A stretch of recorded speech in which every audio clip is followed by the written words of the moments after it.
The primary dockets that I've handled for Judge Davis have been probable cause hearings with regard to involuntary commitments.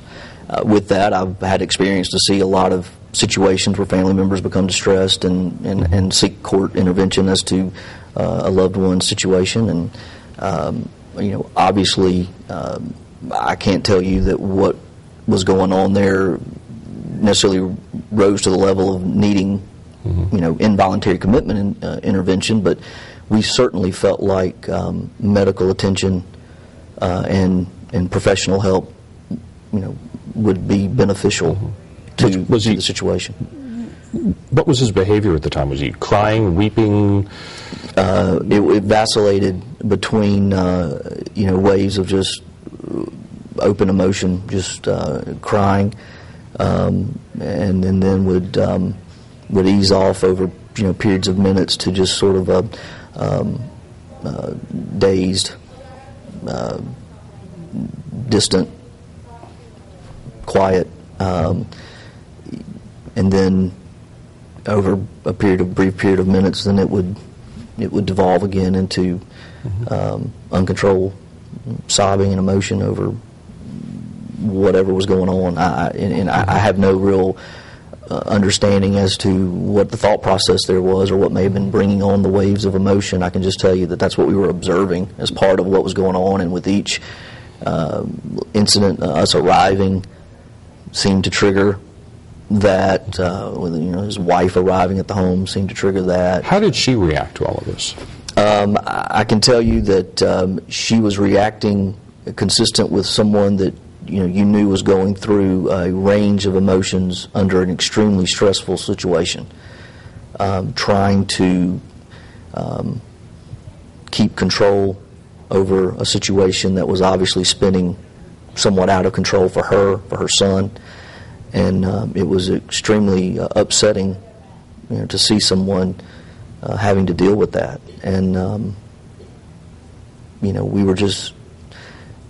we were caught in a situation, Bob, that I can't really explain to you, how sometimes you can arrive at a place in time, but you just feel like there's a reason that you need to be there. And several years ago, I worked in the hospital setting in Montgomery, Alabama for several years, and actually had the terrible situation where a co-worker that was a good friend with everyone in the office didn't show for work one day, and very unusual circumstance. And so I went to his home to check on him to see if everything was okay, and that actually was the person who discovered that during the night he had passed away. Had a massive heart situation at a very young age, 30 plus years old. Had a heart malfunction that had taken his life during the night, and I just was the one who made the discovery.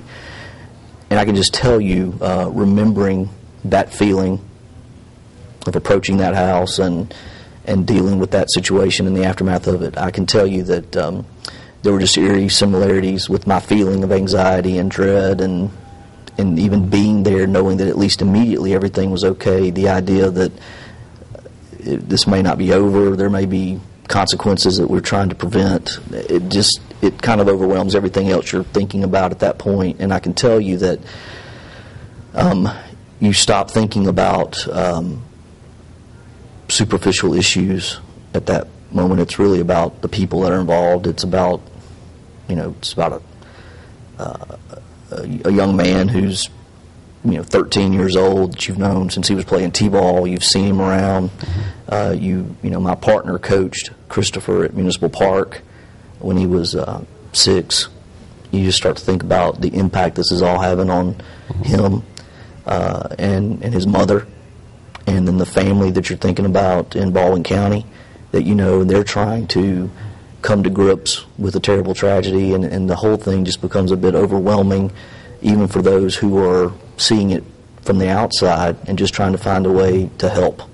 What about the impact of all of this on your campaign for district attorney? I guess that ultimately I'm just going to have to leave that to the people of the county. I have no control over it. I mean, Because people might say, well, didn't you see this coming?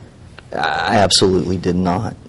I mean, if anybody for 1 second would think that anybody involved in Mobile County, from any fellow commissioner to any lawyer to any staff member to the sheriff to any deputy, ever at any time thought they saw something like this about to occur and didn't do anything to stop it, I think anyone who would think that is just completely mistaken.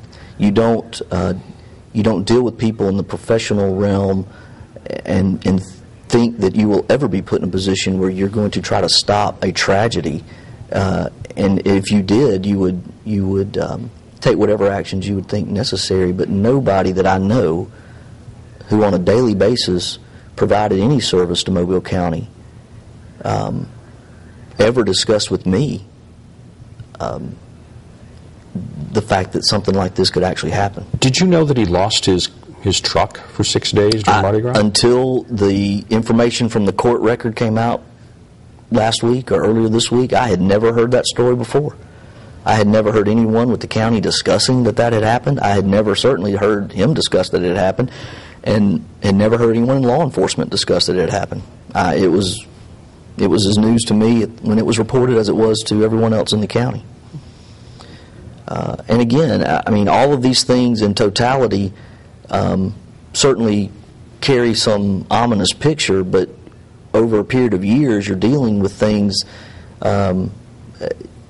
you're just not tied in and aware of some of the details, and again, you hear stories, you hear rumors, and some of that almost gets to the point where you just dismiss it after a while because it just seems to be what everybody wants to say, but no one's ever really come forward and said, here's the situation that occurred on X date. Mm-hmm. And until somebody really did that, you don't have any reason to base any of your actions on that information. You're just receiving rumors about a lot of people from time to time, and you just dismiss those as fodder for for the rumor mill. So you never heard anything that made a light go on and go, this guy needs help? Well, I mean, obviously when things began to break loose in December with the discovery and then the subsequent information that was flowing, I mean, we all began to at least want to have a resolution to that issue. But even under those circumstances, there were explanations, there were plausible theories as to what had gone on that had to be explored and had to be resolved. And those were being investigated by law enforcement. And everyone involved had trust that law enforcement was going to eventually uncover the truth and present whatever the truth was to the public, so the public could then know what the situation was. And that public included even those who were employed with the county or did provide personal service for the county, professional service for the county. We were all waiting to find out what the result of the investigation was. And but no, I mean, even when that came to light, did that create a sense among people that worked at the county that the county employees ought to all come together and have an intervention of sorts? Not in any of the discussions that I was part of. If that was being discussed among county employees or parts of the administration, it was not with me. Mm-hmm.